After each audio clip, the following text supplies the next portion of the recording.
ඉතින් අද අපි බලමු රසවත් ලේසියෙන් ඉක්මනට හදාගන්න පුළුවන් අබ කරියක්. මුලින්ම පැහුණු අබවල පොත්ත ඉවත් කරලා මේ විදිහට කොටු හැඩයට කපා ගන්නවා.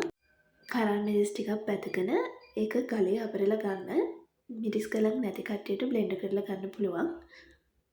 ඊට පස්සේ ඇතිලීකට තෙල් ටිකක් දාගෙන තෙල් ටික රත් වීගෙන එනකොට අබ තලාගත්ත ඉඟුරු සුදු ලුණු ටිකක්, රතු ලුණු ටිකක්, මිරිස්, කරපිංචා, කුරුදු පොතු, රම්පි කෑල්ලක් මේකට මම උම්බලකට ටිකකුත් එකතු කරගන්නවා.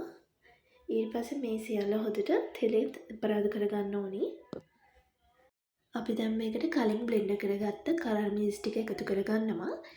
ඒකටම බෙදපු තුන පහ කුඩු ටිකක් එකතු කරගෙන මේක හොඳට තෙලේ තෙම්පරාදු කරගන්න ඕනි. ඊට පස්සේ අපි මේකට අවශ්‍ය තරමට සීනි එකතු කරගන්නවා.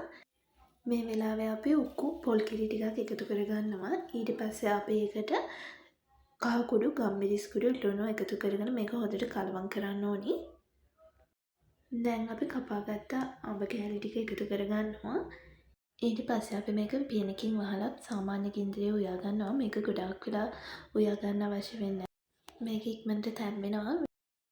අඹ කෑලි ටික තැම්බුණාට පස්සේ අපිට මේක ලිපෙන් බා ගන්න පුළුවන්. ඊගෙන් නම් සුබ දවසක්.